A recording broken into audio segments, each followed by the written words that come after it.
शपथ ग्रहण समारोह के लिए मंच सज चुका है। प्रधानमंत्री नरेंद्र मोदी भी वहां पर पहुंच चुके हैं, लाल कृष्ण आडवाणी भी पहुंच चुके हैं, मुरली मनोहर जोशी भी, बीजेपी के अध्यक्ष अमित शाह भी पहुंच चुके हैं, हरियाणा के मुख्यमंत्री खट्टर साहब भी वहां पर पहुंच चुके हैं। और इन सब के अलावे दरअसल इस पूरी सरकार को बनाने की रणनीति जो बना रहे थे राम माधव, जो पहले आरएसएस के थे और अब बीजेपी महासचिव हैं, वह भी वहां पर मौजूद है और उनकी भूमिका खासी बड़ी रही है। और इन सब के बीच शपथ ग्रहण के लिए जो मंच पे नजर आ रहे हैं लाल कृष्ण आडवाणी के साथ मुफ्ती मोहम्मद सईद भी कुछ देर में अभी पहुंचे नहीं है, नजर आ रही, उनकी बेटी जरूर वहां पर नजर आ रही है। कई सवाल है इस शपथ ग्रहण के मद्देनजर कि आने वाले वक्त में घाटी के लिए एक ऐतिहासिक दिन भी है और जम्मू के लिए एक उम्मीद और आस का मौका भी है, क्योंकि बार बार जम्मू में ये सवाल उठता था कि उनकी नुमाइंदगी नहीं हो रही है। हर बार मुख्यमंत्री घाटी का होता है, लेकिन पहली बार एक ऐसा मौका आया है कि मंत्रिमंडल में आधे जम्मू के और उसमें एक डिप्टी सीएम भी जम्मू का होगा। तो ये एक ऐसी नई परिस्थितियों में जम्मू कश्मीर है जिसमें शायद ये एक ऐसी लकीर खींच दे जिसमें वाकई जिसका जिक्र हो रहा है कि आने वाली पीढ़ियां याद करें कि इस 6 बरस की सत्ता के दौर में जम्मू कश्मीर एक नई राह पर चल पड़ा। और चूंकि दिल्ली में बहुमत के साथ मोदी सरकार मौजूद है, तो मोदी सरकार की तरफ से जो भी मदद जम्मू कश्मीर को दी जाएगी, बजट में बाकायदा उसका ऐलान भी किया गया और कुछ सहूलियतें भी दी गई। इन सब के बीच 4 तस्वीर जो आप स्क्रीन पर देख रहे हैं, मुरली मनोहर जोशी, याद एक चीज बतला दे, मुरली मनोहर जोशी ने जब तय किया था कि वो लाल चौक पर जाएंगे तिरंगा फहराने के लिए, तो उस समय उनके साथ उनके पीछे जो शख्स थे वो नरेंद्र मोदी थे, वो साथ चले थे उनके। वो तस्वीर होगा तो हम आपको बीच में जरूर दिखलाएंगे जिस समय ये लाल चौक पहुंचे थे। लेकिन आज प्रधानमंत्री मोदी हो चुके हैं, मार्गदर्शक मंडल में मौजूद हैं आडवाणी जी और मुरली मनोहर जोशी जी, लेकिन निकटता इनकी पुरानी और जम्मू कश्मीर की राजनीति को लेकर निकटता इतनी रही है कि खुद मुफ्ती साहब ने इनसे आग्रह किया था आप जरूर आइएगा, और आडवाणी जी के घर भी वो मुलाकात करने दिल्ली में गए थे। हमारे साथ चूंकि आलोक मेहता जी भी जुड़ चुके हैं, वरिष्ठ पत्रकार। आलोक मेहता जी, कितना महत्वपूर्ण या कितना ऐतिहासिक इस मौके को देखा जाए? देखिए, बहुत ऐतिहासिक है प्रसून जी जो आप कह रहे हैं, चूँकि आपके पास बल्कि न्यूज़ ट्रैक में जो आपके आज तक से पहले न्यूज़ ट्रैक था उसको कैसेट में मिल जाएगा कि किस तरह से मोदी, बल्कि मैं तो ये कहूँगा कि सही माने में मोदी उसके भी आगे थे। अयोध्या यात्रा जो आडवाणी जी की थी और जोशी जब अध्यक्ष थे, तो उस यात्रा के सारथी थे नरेंद्र मोदी। तो आज उनका वो सपना सबसे पहले पूरा हो रहा है। उस समय के आप देखेंगे भगवा कपड़े पहने हुए, दाढ़ी बढ़ाए हुए, मतलब एक जो उस समय के पिक्चर मिलेंगे तो आपको बड़ा आसान लगेगा। बिल्कुल। तो मुझे लगता है कि एक तो उनका जो अश्वमेध घोड़ा था वो जम्मू कश्मीर अपना भगवा झंडा लेकर के वो पहुंच गए और साथ में अब तिरंगा भी वहाँ लहराएगा। बल्कि श्रीनगर जब गए थे तो आपको यदि ध्यान दो, डिफेंस के प्लेन से उनको नरसिंह राव जी ने भिजवा दिया था ताकि बहुत कुछ आसान हो, वो लोग तरीका हवाई जहाज से ही जाके वो झंडा फहरा पाए थे 26 जनवरी को।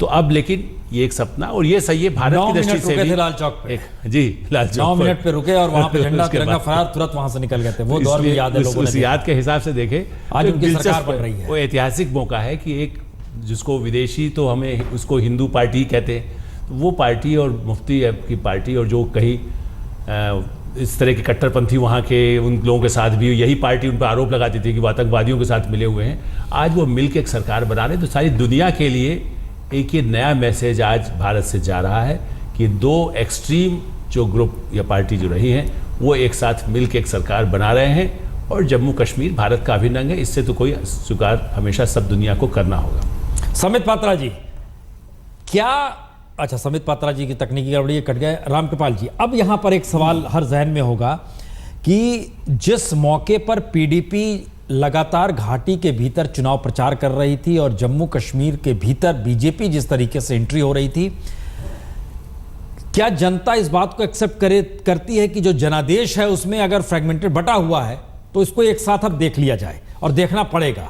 बिल्कुल। अभी जो आलोक जी ये कह रहे थे कि जम्मू से संदेश जा रहा है पूरे देश के लिए, मैं ये कह रहा हूँ कि पूरी जनता, जो जम्मू कश्मीर की जनता है जी, वो ये संदेश दे रही है इन लोगों को कि ये जो भी वर्डिक्ट हमने दिया है ये साझा मिलजुल करके हमने दिया है।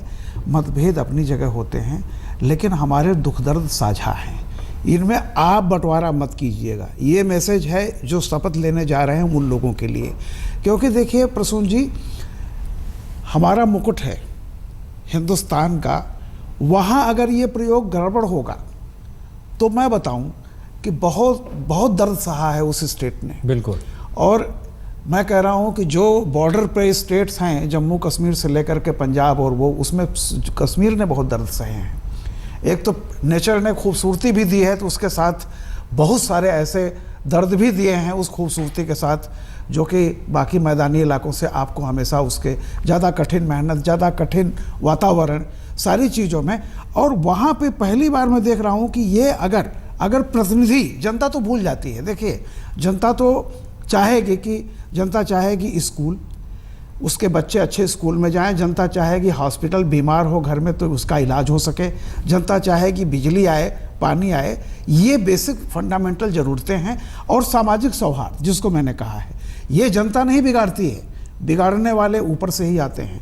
तो ये जो पहरेदार आज बैठ रहे हैं, इनको सोचना चाहिए कि जम्मू वाला ये ना सोचे कि मैं जम्मू का हूँ, वो जम्मू और कश्मीर का है। घाटी वाला भी यही सोचे कि मैं जम्मू और कश्मीर दोनों का हूँ, दोनों का दर्द मेरा अपना दर्द है। तो ये प्रयोग आगे बढ़ेगा। रामगोपाल जी एक बात जोड़ दें, रोजगार मुझे जी, लगता है obvious है, उससे तो भी ज़्यादा बड़ा।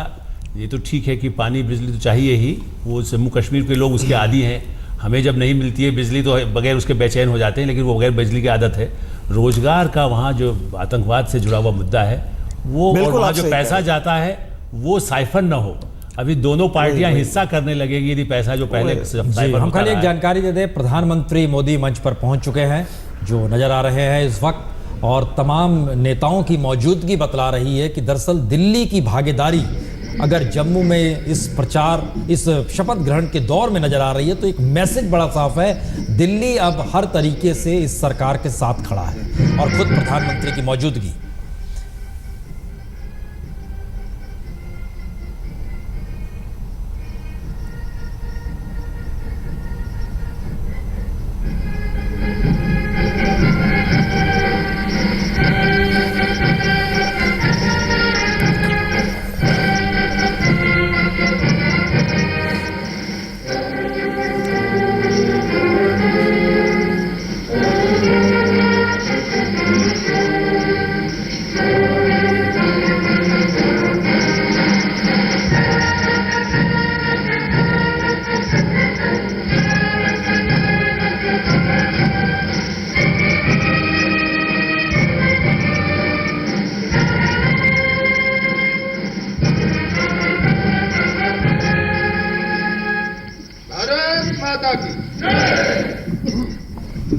प्रधानमंत्री नरेंद्र मोदी उनके साथ बैठे हुए नजर अब आ रहे हैं मुफ्ती मोहम्मद सईद, जो कि राज्य के मुख्यमंत्री पद की शपथ लेंगे। राज्यपाल एन वोहरा साहब उनके बगल में नजर आ रहे हैं। और इन सब के साथ ही हमें स्क्रीन पे जो एक दूसरा चेहरा नजर आ रहा है वो निर्मल सिंह जी का चेहरा है। निर्मल माने जा रहे हैं कि वो डिप्टी सीएम के तौर पर उनकी शपथ होगी। और इसके अलावे बीजेपी के तमाम वरिष्ठ नेताओं की मौजूदगी, उन मंत्रियों की मौजूदगी जो कि जम्मू कश्मीर से ताल्लुकात रखते हैं और केंद्र सरकार में शामिल हैं। और अब शपथ ग्रहण समारोह जो है वो शुरू हो रहा है। राज्यपाल शपथ दिलाएंगे मुफ्ती मोहम्मद सईद को मुख्यमंत्री पद की।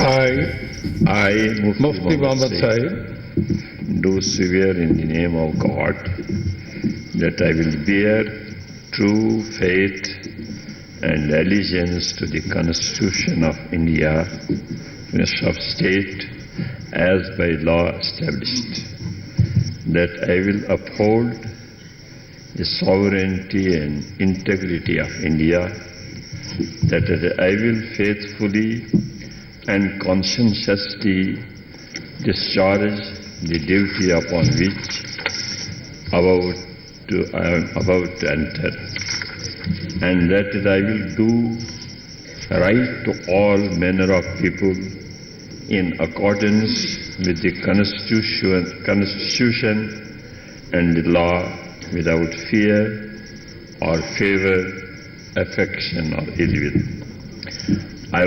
I further do swear in the name of God that I will not directly or indirectly communicate or reveal to any person or persons any matter which shall be brought under my consideration or shall become known to me as a minister for state, except as may be required for the due discharge of my duties as such minister.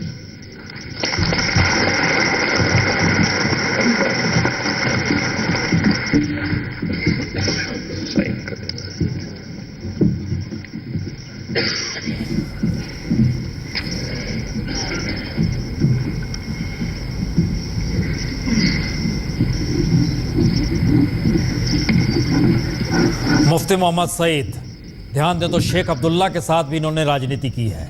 उसके बाद national conference में जुड़े रहे लंबे समय तक, उसके बाद कांग्रेस में जुड़े और कांग्रेस को सही मायने में किसी ने अगर इस्टेब्लिश करने में बड़ा खून पसीना बहाया अपने तरीके से तो मुफ्ती मोहम्मद सईद ही है। और मुफ्ती मोहम्मद सईद ही वो शख्स हैं जब घाटी पूरे तरीके से आतंकवाद की गिरफ्त में आती है और उसके बाद घाटी के भीतर एक संदेश जाता है कि शायद शेख अब्दुल्ला के परिवार और कांग्रेस के बीच के गठबंधन के तीसरा रास्ता कोई निकलता नहीं है, तब पीडीपी बनाते हैं और घर घर जाकर लोगों के साथ जुड़ने का काम सिर्फ मुफ्ती साहब नहीं बल्कि उनकी बेटी महबूबा मुफ्ती भी करती है, जो मंच पर आज नजर आ रही हैं।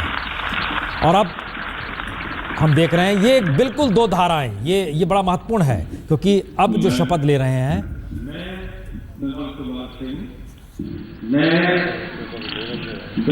कुमार सिंह ईश्वर की शपथ लेता हूँ कि मैं विधि द्वारा स्थापित राज्य के संविधान के प्रति सच्ची श्रद्धा और निष्ठा रखूंगा।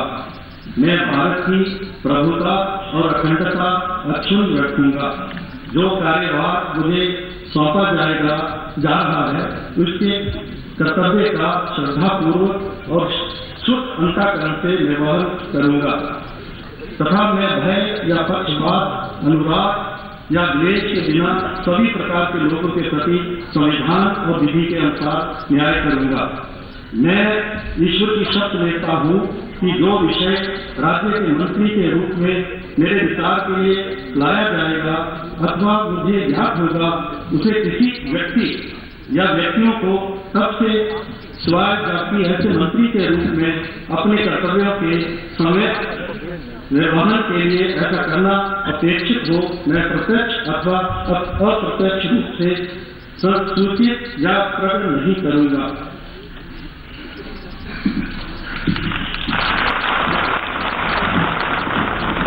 जोड़ी हुई है जम्मू कश्मीर की।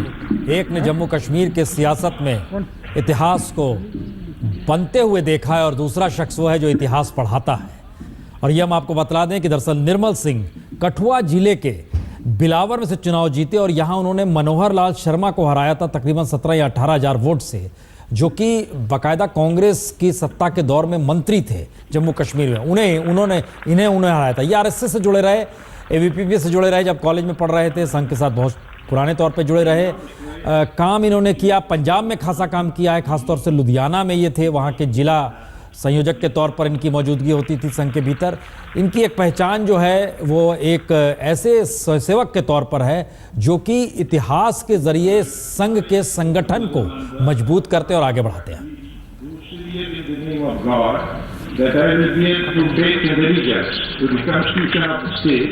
As the last said, that I will uphold the sovereignty and integrity of India, that I will faithfully and conscientiously discharge the duty upon which I am about to enter, and that I will do right to all manner of people, in accordance with the Constitution and the law, without fear or favor, protection or denial. I further do swear in the name of God that I will not directly or indirectly communicate or reveal to any person or person any matter which shall be brought under my consideration or shall become known to me as Minister for the State, except as may be required for the due discharge of my duties as such Minister. Abdul Rahman Bhatt माना जा रहा है कि ये speaker बन सकते हैं और बहुत ही करीब मुफ्ती साहब के। करीब का मतलब ये है कि मुफ्ती साहब ने अपनी विधानसभा की सीट तक इन्हें दे दी थी। ब्रिजभरा से ये चुनाव लड़े थे, 4 बार रह चुके हैं। जब पीडीपी की सरकार बनी थी उस समय ये वहाँ पर गृह मंत्री हुआ करते थे, एमओएस थे उस समय और गृह मंत्री के तौर पर। तो इनकी पहचान मुफ्ती परिवार से सबसे निकट तौर पे रहती है। अब्दुल रहमान भट्ट जो आप देख पा रहे हैं 1999 में पहली बार चुने गए थे, मुफ्ती सईद की पहली सरकार में राज्य मंत्री, जो आपकी स्क्रीन पर भी चल रहा है जिसे हम देख पा रहे हैं।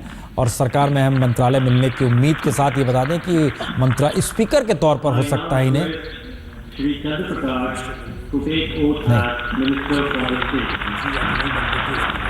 हाँ, स्पीकर हमारे उसमें चल रहा है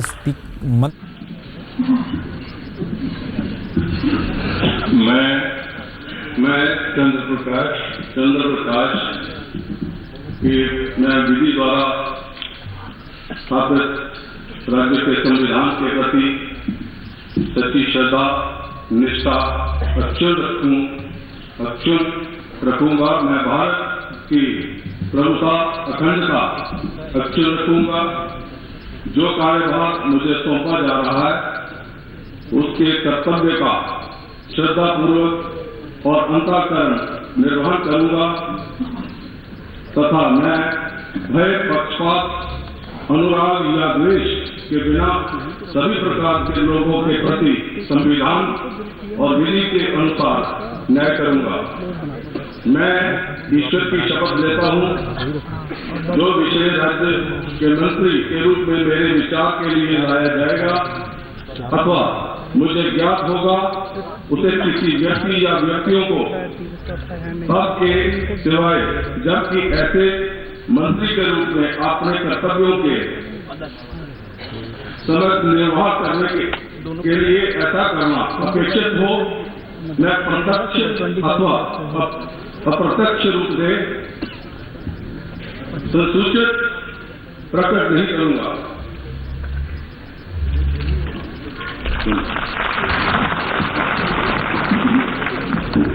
शपथ ले रहे थे।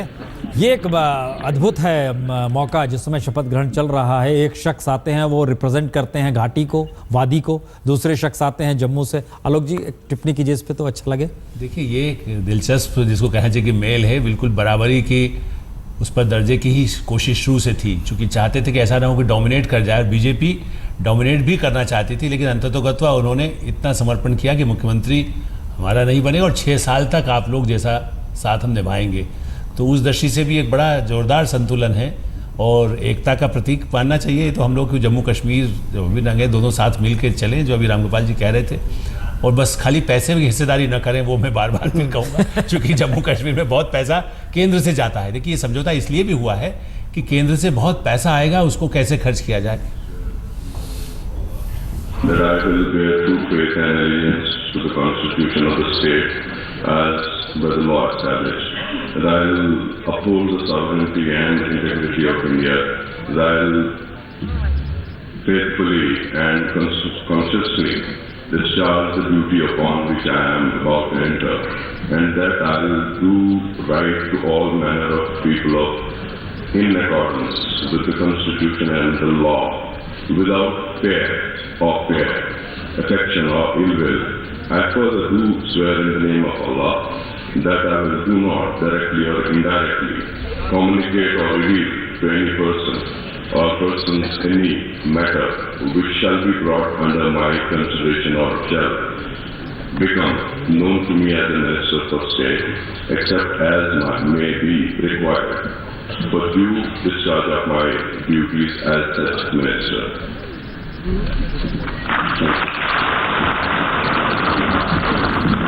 जावेद मुस्तफ़ा ने शपथ ली है और ये वाकई जिसका जिक्र हम बार बार कर रहे हैं कि अल्टरनेट वे में नज़रें चीज़ें आ रही हैं। हमारे साथ रुमलेश जी भी जुड़ चुके हैं। रुमलेश जी बड़ा शानदार वातावरण, एक आते हैं तो वो घाटी के, दूसरे आते हैं जम्मू के, फिर घाटी के, फिर जम्मू के। ये एक ऐसी सरकार है जो वाकई एक ऐतिहासिक मौका जम्मू कश्मीर के लिए भी। हाँ, ये मौका तो ज़रूर ऐतिहासिक है, लेकिन इसका अच्छा भी हो सकता है परिणाम, और मैं नहीं चाहता कि बुरा हो, लेकिन गुंजाइशें हर तरफ से हैं, अच्छे की भी और ख़राब के भी। आज अच्छा ही बात किया जाए। हाँ, आज अच्छी बात करेंगे क्योंकि एजेंडा अगर इन लोगों का सही है, जैसा कि मेरी जानकारी है कि जो विवादास्पद मसले हैं उन पर बीजेपी ने काफ़ी कंप्रोमाइज़ किया है और पीडीपी ने भी कुछ कंप्रोमाइज़ किए हैं। तो एजेंडे से अगर सरकार चलेगी तो मुझे लगता है मुफ्ती बहुत समझदार और बहुत मजे हुए राजनीतिक खिलाड़ी हैं।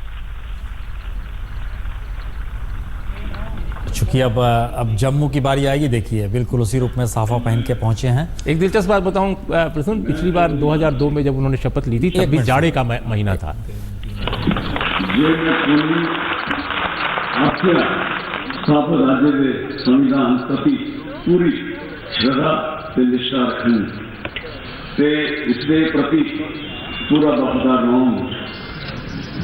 इससे करने के भारत की खुद मुख्तियारी ते एकता की कायम रखन ते जेड़ा काम बार मिली सौंपया जा करदा है उसी में श्रद्धापूर्वक ਤੇ ਕਰਤੱਵ ਨਿਸ਼ਠਾ ਕਰਨੇ ਨਵਾਨ ਤੇ ਕੁਸੇ ਡਰ ਜਾਂ ਪੱਖ ਪਾਤ ਰਾਗ द्वेष वियन सभी लोग के प्रति संविधान दे ते कानून दे मुताबिक नवान करना मैं चौधरी लाल सिंह ईश्वर की सैन चुकाना जे जेड़ा मसला राज्य मंत्री दे रूप च मेरे विचार आपसे आएगा जहां भी पता होगा इस मंत्री के रूप च अपने फर्जे भी मुनासिब तरीके कने पूरा करने आस्ते अते जरूरी होने की स्थिति के अलावा किसी और स्थिति च मैं उसकी जानकारी किसी और व्यक्ति या व्यक्तियों की प्रत्यक्ष या परोक्ष रूप च नहीं दे या जाहिर नहीं करन। जय हिंद। इकबाल जी, आप भी कुछ कहना चाह रहे थे, लेकिन हमें तो बड़ा खूबसूरत लग रहा है कि देखिए कितने एक रंग नहीं कितने रंग हैं जम्मू कश्मीर में। नहीं, मुझे ये अच्छा लग रहा है कि पानी को अलग शपथ दिलाइए, चीनी को अलग शपथ दिलाइए, उसके बाद शरबत बने। उससे अच्छा ये है कि पता ही न चले। ये अच्छी शुरुआत है। यही मैं जो शुरू से हम लोग यही कह रहे थे कि एक ऐतिहासिक फैसला किया जा रहा है और उसके शुभ परिणाम आए, इसलिए कहीं से भी दरार दिखनी नहीं चाहिए। दरार जहाँ भी आप उसको जितनी जल्दी जहाँ भी मिटा सकें आप उसे मिटाते चलिए। और मुझे ये लग रहा है कि ये बहुत अच्छा हो रहा है कि हम लोगों को ढूंढना पड़ रहा है कि कौन कहाँ से है, किस आ रहा है। तो एक अच्छी शुरुआत है। और लाल सिंह के बारे में मैं रामकृपाल जी बताऊं, ये अभी कुछ ही महीने पहले कांग्रेस में थे और कांग्रेस में बहुत ही ये एग्रेसिव किस्म के पार्लियामेंटेरियन थे और अचानक इन्होंने लोकसभा चुनाव से पहले पाला बदला और इनकी धर्मपत्नी और ये दोनों लोग शरीक हो गए भारतीय जनता पार्टी में। सच्चा एतकाद रखूंगा और उसके लिए वफादारी रखूंगा।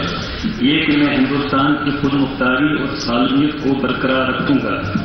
ये कि मैं उस फर्ज को जो मुझे सौंपा जा रहा है वफादारी और फर्ज शनासी के साथ अंजाम दूंगा। और ये कि मैं हर तरह के लोगों के साथ बिला किसी खौफ या जानबदारी, लगाव या अदावत के आईन और कानून की रूह मुताबिक इंसाफ करूंगा।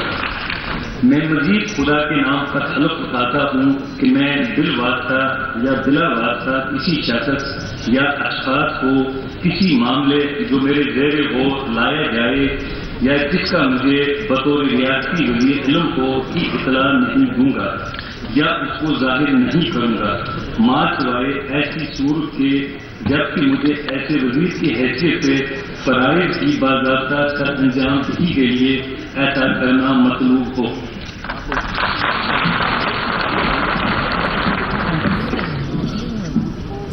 अब्दुल हक खान साहब, इनकी घाटी में पहचान ये है कि ये मुफ्त वकील के तौर पर हर के लिए उपलब्ध रहते हैं और ये शुरुआती दौर में नेशनल कॉन्फ्रेंस से जुड़े थे, फिर पीडीपी से जुड़ गए। पीडीपी के तौर पर जब चुनाव प्रचार करने इनके इलाके में मुफ्ती साहब गए तो उन्होंने कहा मैं इन्हें कैबिनेट में लेकर आऊँगा, आप इन्हें जिताइएगा। ये जिक्र उन्होंने अपने भाषण के दौर में कर दिया था। तो ये एक नज़ारा। ये भी बता दें कि दरअसल वो जो पहाड़ी ट्राइबल्स हैं उनसे ये आते हैं, जो अब्दुल हक खान साहब जो इस समय जिन्होंने शपथ ली है। एक सवाल फिर यहाँ पर आता है आलोक जी,